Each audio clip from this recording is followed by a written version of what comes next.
hello everybody and welcome. Today I'm super excited. I'm interviewing Eileen Hollis from, I'm going to say TikTok fame within our deaf care community. Like, you are the top of the TikTok world, especially. I don't even have TikTok like on my phone. I just only see things through like what people share and Facebook reels and stuff. So I feel as if I'm super old right now, but yeah. So today, and I think a lot of my viewers don't know you, where some of your viewers maybe don't know me. So I think this is such a fun kind of cross-generational, where I still think I'm young and hip, but this is really going to show me I think I'm not. But you're only as old as you say you are and how you feel.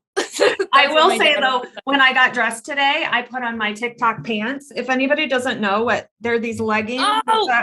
So I was like, I'm going to wear my TikTok pants for my interview with my TikTok friends. So I'm kind of excited about that. I felt like a dork, but I was like, no, this is uber appropriate, I think. So no, yeah, you need the stretchy ones. Yeah. Those are nice. Yeah, they're the ones, so women wear them and then they videotape somebody coming in and like noticing themselves wearing the bum with the pants. I don't know who's noticing my bum, but they are comfy as heck. So your comfy chair is noticing your bum. So let's dive in. Give us the brief synopsis of kind of, you're in your family business, you're a licensed instructor. How long have you been there? Give me your resume in a nutshell. I grew up in the funeral home all my life. Lived on the second floor directly above it. My childhood room was above the arrangement room. So I used to whisper into the vent and people would think like, where's that voice coming from? And my dad would just be like, it's just my daughter. But so I've always been pretty comfortable around death, just like naturally from growing up in the funeral home. But I didn't even think about like this career as an option really until I moved home from New York City. I have a BFA in dance studies, and that was like that's what I really wanted to do, was be like a dancer, performer on Broadway and stuff. But I moved home and I was teaching dance at an after school program. And when they went on holiday break, I needed a way to pay my rent. So I asked Dad if I could, shadow him for just until like holiday break was over. And he was like, yeah, sure, come along. And, it's like a structured improv for my dad. So if you do one service, you do it all, but then the family kind of fills in the dynamics and stuff like that. So I caught on pretty quick. And my husband absolutely knew that like this was where I was going to go down. But I was really, really hesitant just because shifting from like the dance world to the funeral world just was a bizarre shift in my eyes. And I just wanted to make sure that it wasn't like a fluke. But once I went to mortuary school, it just took off from there. I feel very comfortable in the profession. I've been working with Dad for 9 years, but I've only really been licensed for like 4.5. So. Okay. I feel like so many similarities. Like, you're around it growing up, which I was. I always thought I had to be successful. I had to go away and I had to go do something, even if I worked in the funeral, but like I had to just go away and be that person that went away. I too have tried Broadway, but I have no skills. So that, not going to happen. But yeah, I always thought that, but then I ended up back home. It's kind of like somebody knew, and my mom always knew. She's like, I knew you'd be back and you would like this and you would try it and it would just be your fit, because it's who you are naturally kind of thing, which sounds so similar to your path. Do your parents have a funeral home? No. So my mom was an aftercare coordinator. She was a pediatric nurse, burn unit nurse. Like she's an RN. Wow. And then went into being an aftercare coordinator, then did like the Southwest Michigan SIDS organization and the fetal death board, not just fetal death board, like the death board of one county. And, so she just, Wow. that's her avenue and that's where her comfort. So, I mean, we have always talked about death so openly, like at dinner, like our conversations at dinner, because all of my family is a bit wacky that way. And we talk about things and just, yeah, you're realistic. Yeah. And so we talk about bodies, we talk about this, we talk about that, and just bring up whatever. And you forget, kind of sometimes like you bring a guy home for dinner and it's like, oh, we probably tone it down right now, but yeah. Who cares? Totally. So that's super fun. So talk about how I feel like I'm asking you all the questions I always get asked when people interview me. So how did you start the TikTok in? And, how did that begin for you? TikTok started for me as just a creative outlet, and for the fact that like pandemic, like when we first closed down, it was super intense. Nobody knew like what was happening. And all I knew was that I couldn't see my friends. So I needed something to let my brain just like get creative and release all its like funeraliness. And so it started off as like, just a fun little TikTok, but I think I mentioned probably that like I was suiting up in my PPE in my house because we just got those hazmat suits, because I was supposed to be embalming CJD cases for Upstate Hospital, but then I didn't end up doing that with like the pandemic and everything like that. But so yeah, the PPE kind of became my niche, my niche. So that's kind of how that started. And then it just spiraled into a lot of people asking questions.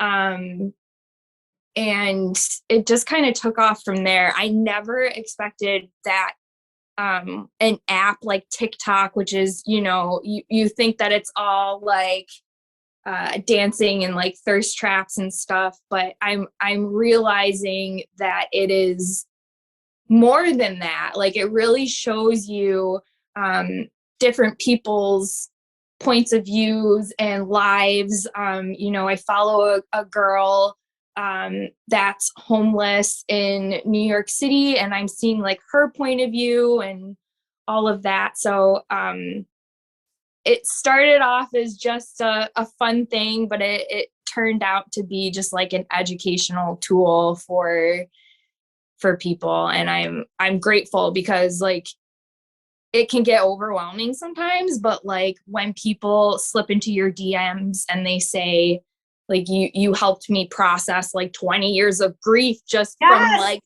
answering sensory questions, then you're just like, okay, like I'll stay on the app.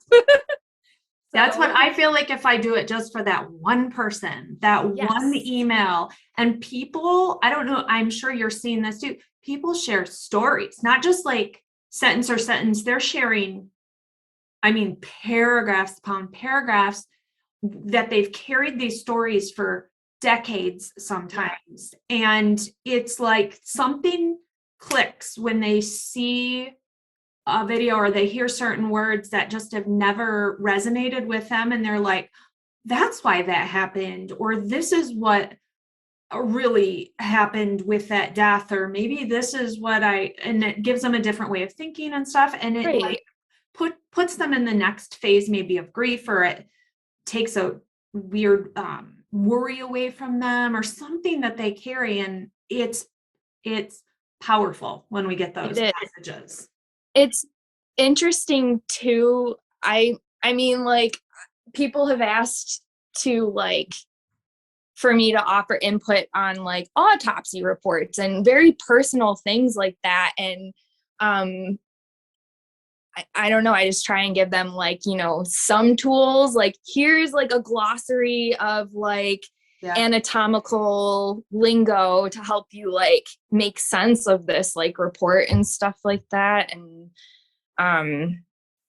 it's neat that we can help people. I know a lot of people are like unsure about the, you know, morticians of social media. But I think that we're actually like helping I think we're helping funeral service and funeral directors in general, because there's so much miscommunication, and people's minds can run wild. And then when we debunk these myths and like maybe like sometimes people think like it's the funeral director's fault for what they're feeling or what they're witnessing. And it's just like, no, that like, let me explain. Like what you're seeing, that discoloration is called like livor mortis, and it's a natural thing, and let me educate you about it. And it offers like a different point of view. So I hope that we're helping. I get the question a lot, like the body was dark, it must be formaldehyde gray and they must have embalmed incorrectly. And I'm like, well, actually, there's probably about 20 other reasons that there could be darkening, especially right now, seeing that a lot, you know, just darkening of tissue and stuff from even COVID deaths and things like that, that we can't change, and we can't. And it's not a bad embalming. It's bodies don't leak always just because it's a bad embalming. Sometimes they just leak. And so I think, like you said, alleviating some of that where the blame is just, it must be something they did wrong, rather than we're fighting Mother Nature and maybe we made it better than it could have been. So it kind of changing mindset a little bit along the way. So when you started all this, did you kind of set ground rules for yourself of what you were going to cover, what you were going to show, what you were going to talk about? Because I know I have kind of along the way and not wanted to push some envelopes, but what have been your ground rules you follow? I recently just started putting like firm boundaries for myself, because as I grow more, like that means that more people are like coming at me and testing my patience, and I need to protect my energy. So at first, like right off the bat, my big thing was absolutely never show the dead person. And out of respect for them, because they don't have permission. Or if I show like a casket or something, like get permission, like you must get permission to do anything like that. But as I've gone on to like, just like for my own mental health, I need to like try and stay out of my comment section. It's really hard for me. I'm a Gemini and I'm a communicator. So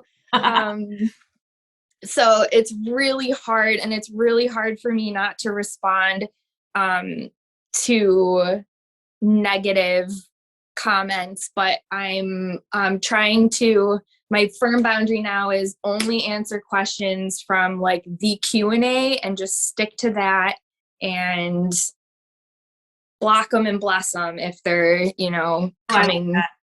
If they're just relentless. Like lots of times I won't block people at all, because it's just like the conversation, whether you like it or not, it's important to see. So if you're gonna like, I don't want to just rip you away from the funeral content, because I think that it's helpful for everyone. And I just, you know, I guess I just expect that there will be like haters. So everyone has haters.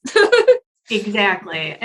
When I found, like, I just respond with thank you, because I try and respond to as many comments as I can. It's almost to the point where I can't keep up at this point, but I still try to do as many. And even the bad ones, or the people who are generalized, where they say all you funeral directors are criminals are horrible or you're whatever.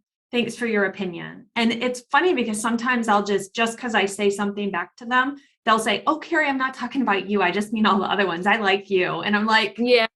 well, don't be so negative. Then comment, say, hey, I had a bad experience. I really didn't like, Joe Schmo that I worked with, but there are great people, because blanketed negative statements basically embrace everybody that you're putting into that statement. And you're generalizing. Yeah. Well, and I think that's kind of one of the things I was going to say to you is, people within even our industry, I hate saying industry, within the death care business that say all the social media morticians, blah, blah, blah, they're just fake, they're this, they're that. Have you experienced some of that? Have you had other professionals that have come at you at all that you know of that you've had to kind of combat? Yeah, I mean, I don't think too much about it. At first, I think that I was a little like taken aback, but it usually was, it was when like the media was like really hopping on and everyone was just making their own pieces and stuff, and people were taking it out of context, and they would say like, you're a disgrace to the funeral profession and la la la la la la la la la. And I'm just like, you know what? I know what I'm doing for my families, and you might not understand this or who I am. And maybe I'm not the funeral director for you. That's fine. Right. But I know like what I'm capable of, and I know that I have a good heart. So whatever these people who come out of the woodwork, like it's okay. Thank you for your opinion. I appreciate your existence. Now go away. Yeah. Because I know that like within the YouTube area, which is my main with social media and stuff, we don't have as much maybe illicit stuff happening. Where in the TikTok world, there is a lot of naughtiness and lawsuits starting because if you put mortician in your name and you post something, people think you're a mortician and you're not. Like you have a mortuary school and you're showing embalmings and you're talking about very specifics about somebody that had died, and you're oversharing, over communicating, breaking laws. Yeah. But you kind of get grouped into that because you are in the death care business and on TikTok. So what do you have? I mean, like, what is your response to that? Just, hey, I'm doing my thing and I'm going to just keep doing it. Or do you try to fight against the bad? Or I don't like to stir the pot too much, but I cannot help it if something is just completely messed up and I need to speak out about it. So, but yeah, I've been very careful to make sure that I am not breaking any laws, and thankfully I haven't seen like too many of those like people that claim to be a mortician but they're not. But there's certainly there's a lot of people out there. For sure. But I'm happy that there's a lot of people that are interested in this profession. A lot of teenagers, a 15-year-old, I'm like, oh my gosh, at 15, I did not know exactly what I wanted to do. So that is cool that you're inspired by us and, want to go to mortuary school, because New York State, I don't know about anywhere else, but New York State needs funeral directors desperately. Oh yeah, here too. Deficit, huge deficit right now. Yeah. Are you in New York State? No, I'm in Michigan. Oh my gosh. Yeah. So, and we are seriously lacking licensed people. I think a lot of places are, but I think some of it, sadly, is the people are not mobile and they're not realizing that you can't just go to school, stay where you're at, and just get a job. Like, this isn't a huge turnover. You be a funeral director in a 1-person or 2-person funeral home. and you're going to Mhm. be there 30, 40 years and retire. Mhm. So if you want to sit and wait for that job opening to happen in 30 years, great. Otherwise, move, because there's so many job openings. There's people Yes. begging for funeral directors, but people going to mortuary school, a lot of them aren't realizing they have to be mobile. Like I preach it and talk about it so much, just because it's like, guys, you can't just do this from right where you are most of Right. the time. Like, Right, because every funeral home is pretty much like has their people if they, right. if they have them. So Yeah. yeah, it's hard. That's hard. Yeah, it's brutal, but it's been, because I have a student group on Facebook called Funeral Directing 101, and I had a 14-year-old kid, and he now is, years later, he just started mortuary school and has worked at a funeral home since he turned 15, and he has gone for it. And to see those things happen because they had somebody to reach out to and they had somebody to connect with, and Your Facebook cool. group, that is so important, because I feel like the number one question that we get asked is, how do I get into this profession? Yep. And like, I can like give my experience of what I did in New York State, but I learned fast that like it's not that way in different states, like in Colorado and California. And Well, and I always tell anybody, because we have a lot, it's a big second career thing. So it's not just kids, it's, 40, 50-year-olds who are going back, but go shadow. I'm like, 80% of what you see at a funeral home, you don't, or 80% of what happens, you're not seeing. So you may go to a funeral, have a warm and fuzzy, bury someone, have warm and fuzzies, like your funeral director, like what's happening. yeah, You don't know what happens behind the scene, though. And you have to see that before you go to school. Like, it's even, you don't. There's so many things that mortuary school cannot teach you, and that's why we have apprenticeships. Like today is a perfect example of that, like of needing to think on your toes. When there's like a snowstorm, like what do you do then? Like I'm so glad that I have my dad to show me like exactly how we accomplish these things, like when our lift breaks or when our embalming machine breaks in the middle of an embalming. And I'm just so grateful that he's there for all of those things, because like someday I'm gonna take over our business and he won't be there. And I'm gonna be like, well, F, like, how do I wish I MacGyver my learned way out of this? Like, Dad do. yeah. Oh, that's cool though. So, That's cool. Like, that relationship has to be so special.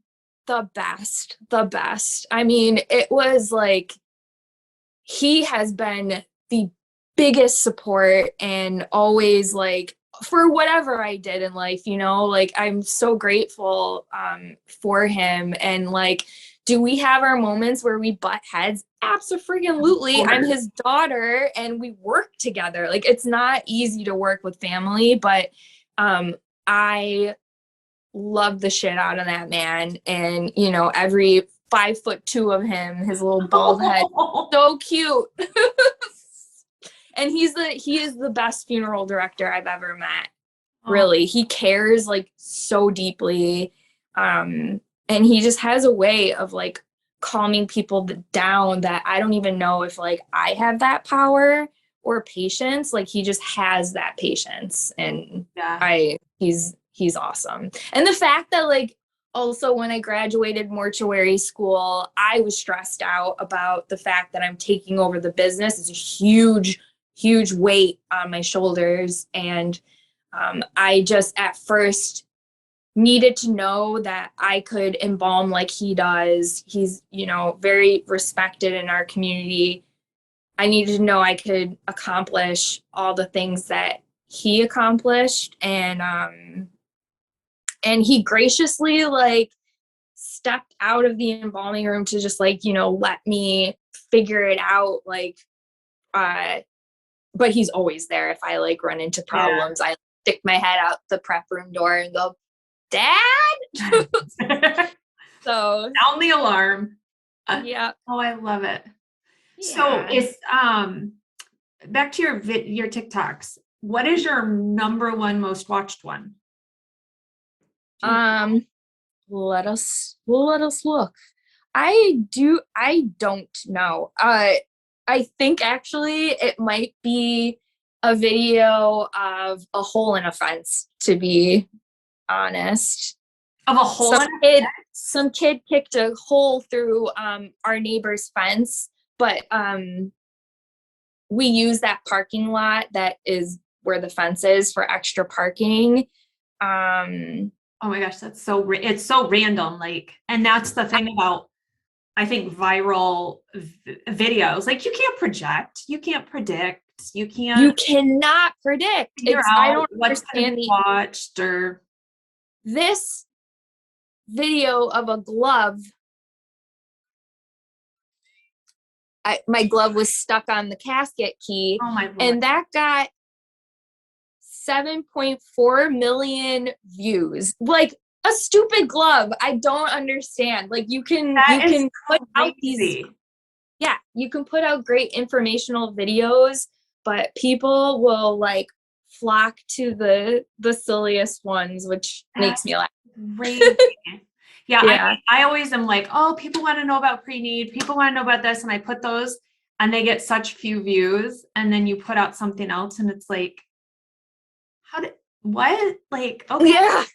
Okay. So it's kind of crazy.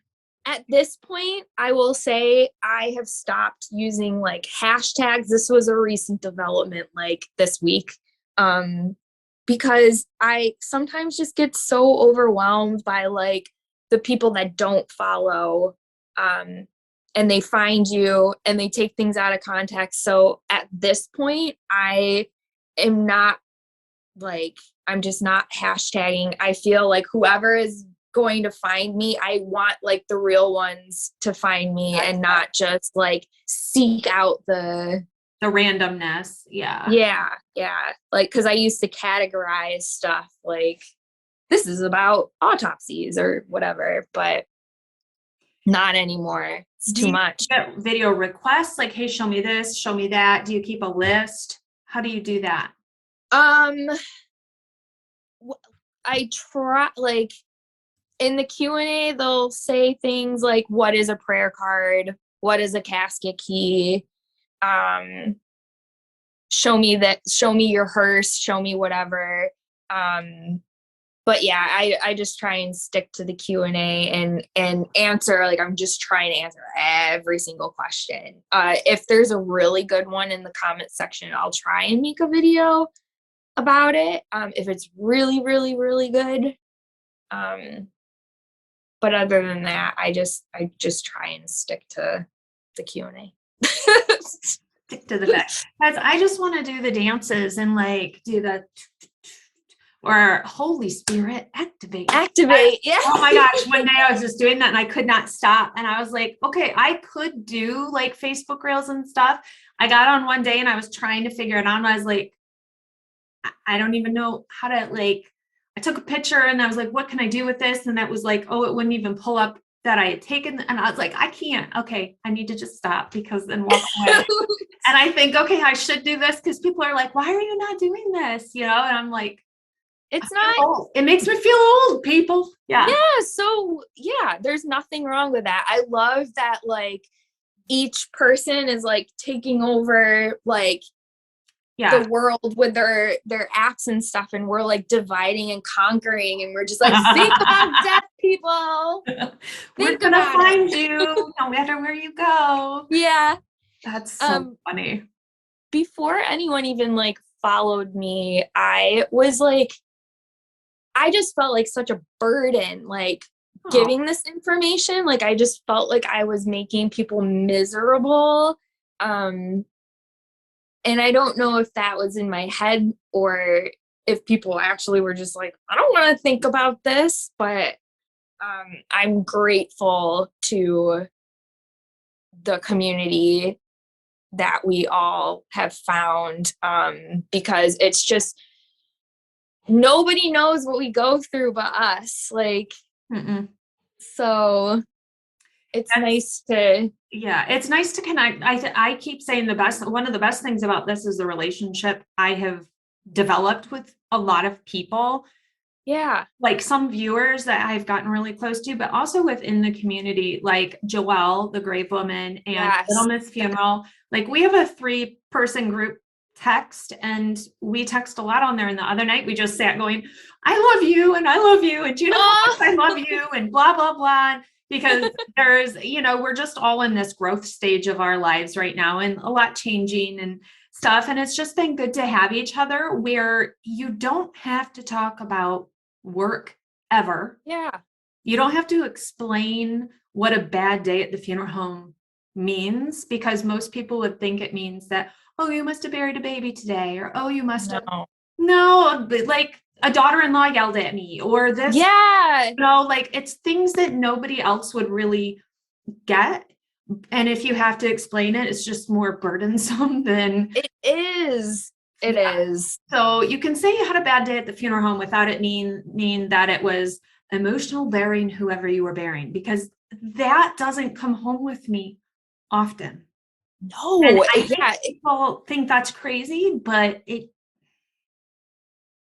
I ever have a bad day, it is because like of something like that. Like if a family member got loud with one of us or something, like I'm always like, when that happens, I always am just like so ashamed that I would like ever cause anyone to like feel stressed out.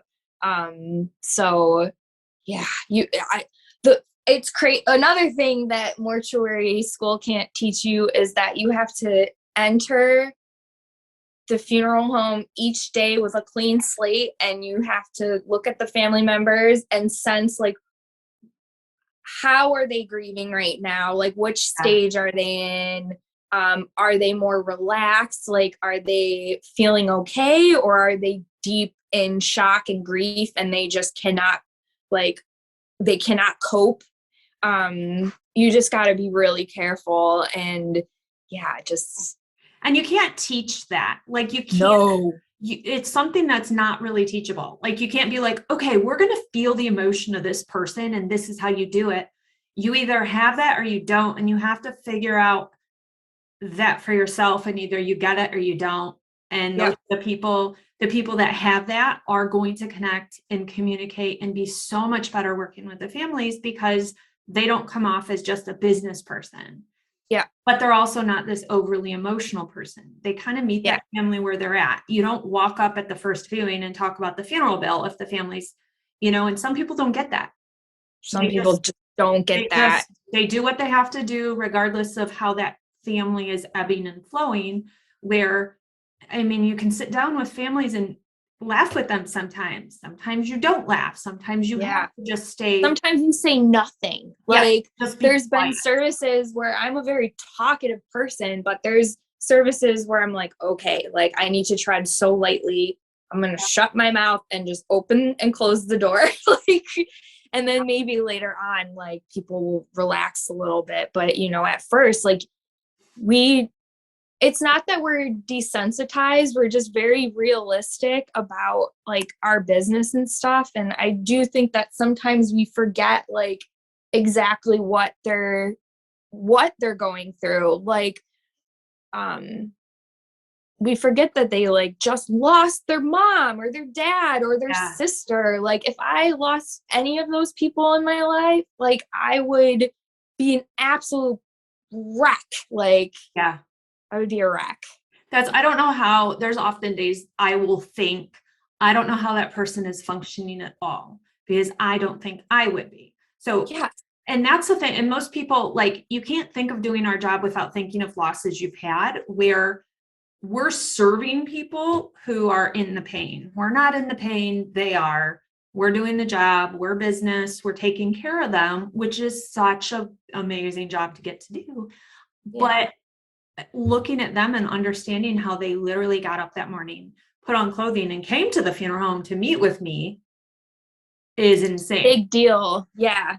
Because I would show up in my ugliest pajama pants and my hair wouldn't be brushed, my teeth wouldn't be brushed, and I'd probably not have a bra on. I'm not going to lie. Like, no, absolutely. Like I'm going to roll up and I'm barely going to be non-catatonic. Like, it's not going to be good depending who had died. But, you know, I just feel like I don't know how people do it on a lot of days. So, and then there's other days the family is so annoying. I don't know. Yeah. And I don't mean to be rude saying that, but there's just families that push you to your limits because they just keep coming at you and they're not listening and allowing you to help them. They're fighting Yep. along the way. And that's not annoying. It's that they're working against you. And I had a family recently, they were causing me so much stress and anxiety, and I was doing triple the work because they were not listening to me, and they kept coming back, and I would have to reiterate it again to them. And eventually they were like, we just don't want to work with Kari anymore. And I was like, thank God, because I can't do it anymore. But I still was upset because somebody, you know, like I couldn't meet the needs of, but I'm like, okay, if I meet 100 families a year and it's one upset family, okay, I'm okay with that. Sometimes it just is like that. You know, even like dad, once he had to turn a family away once because they could not stop arguing with each other.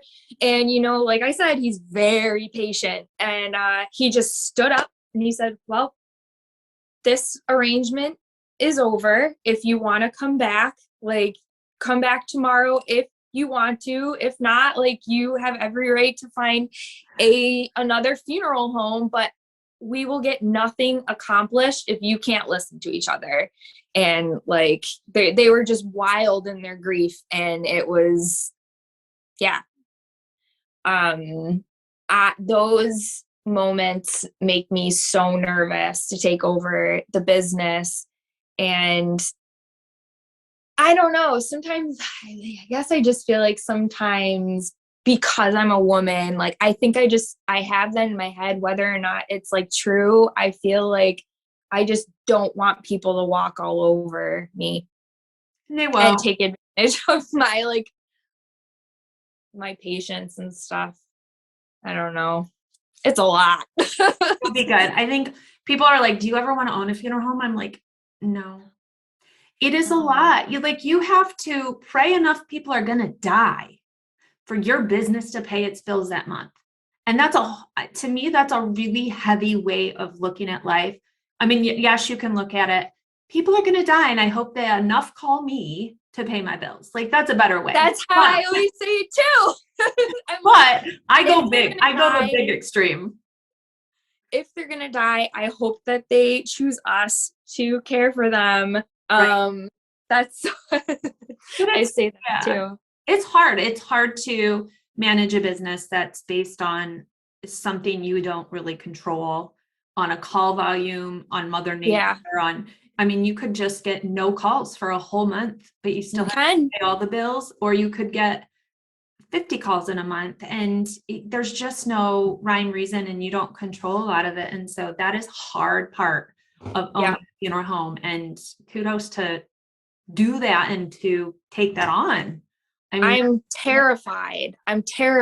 Like I keep it real, and I'm scared. Like, I know I can do it. Like, this is how I always have operated. Like, when I was in second grade, I was scared of going to middle school. When I was in middle school, I was scared to go to high school. When I was in high school, I was scared to go to college. And when I moved home, I was scared to go to mortuary school. So I'm scared to take over this business, but I know that I can do it.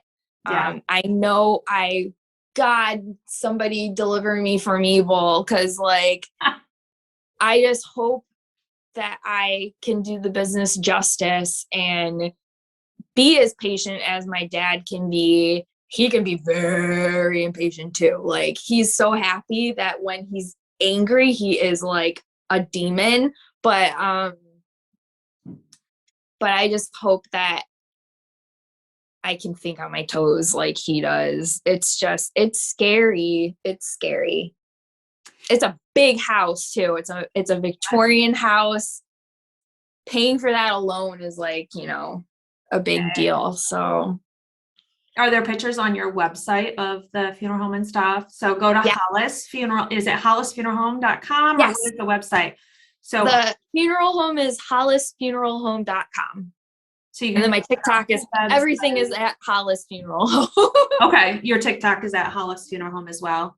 That's Yeah. awesome. Do you anticipate doing the TikTok and just keep providing, or do you think that it'll time out for you at all with business or? I expect that it probably would time out at some point, like how Vine didn't last forever. So I don't know how long TikTok will last. It definitely is proving to be sticking around, and like, Yeah.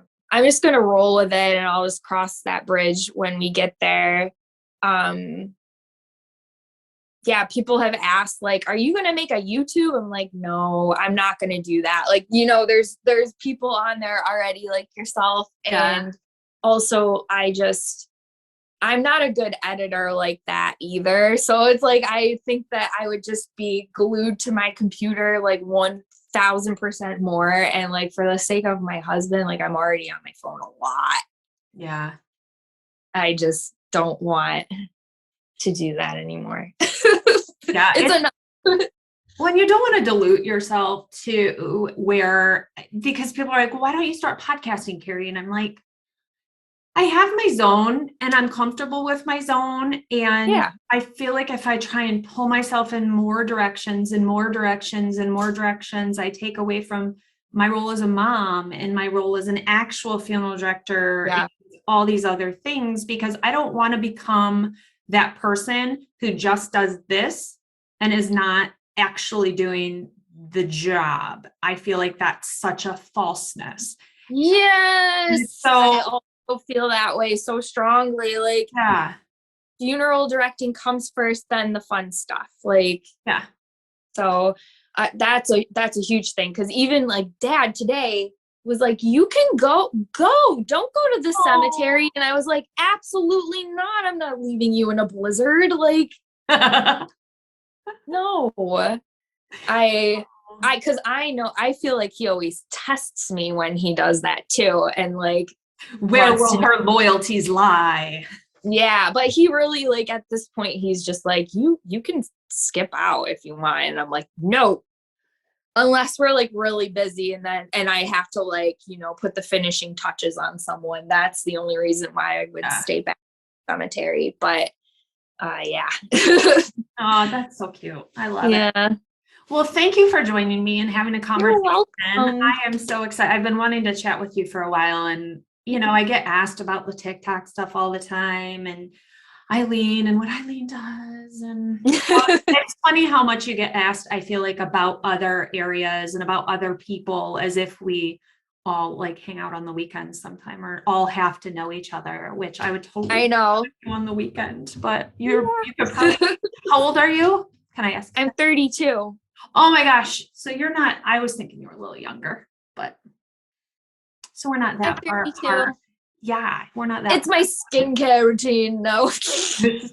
Everyone was always like, it's the embalming fluid, Yeah. Us and keeps us young.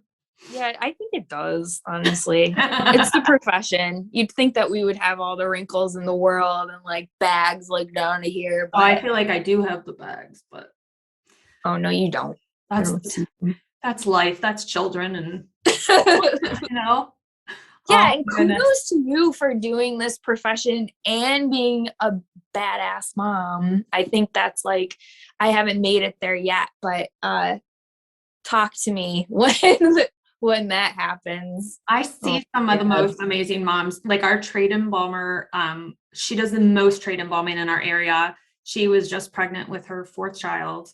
She worked up until that baby basically came out of her, and she was embalming during this huge death spike we just had. And I'm talking like 6 to 8 bodies a day, I feel like some days. And I would see her, I'm like, dude, what do you like? I would be on the couch eating. Well, I can't. I worked 8 days past my due date when I first, but like, she to me has like just been such an epitome of champion woman recently. Seeing her when she comes into the one funeral home I go to, and like, as she's growing and still just going. And I'm like, girl, you get all the credit in the world right now, because more power to her. Oh my goodness. Like, I feel like, you know, I certainly wear enough PPE to we'd be good, you know, but I know that like my dad also, like, I kicked him out of there, of the prep room, and I know like he desperately wants to like get back embalming. So I don't know if I would stop like 100%, but I definitely will like let him cut back. Yeah. Yeah. I mean, yeah, I think so. I definitely would not stop doing makeup though. That's like, I love to do all of that. So That's awesome. yeah. Yay. Yay. Oh, cool. Well, thank you, Eileen. Go It check was so out nice Eileen's to meet you. TikTok. I'll post everything in the description of this video, so you can quick jump on over to her website and go find her. I don't know if you can do a click to a TikTok. I'll have to learn if we can do that kind of a click. I don't know. We'll figure it out. So go check out Eileen Hollis Funeral Home and check out all her stuff. So thanks everybody. Post comments and questions below for her or about how awesome she is, and leave your negativity at home, people. We don't want it. Yeah. Leave it in the trash. That's right. Bye guys.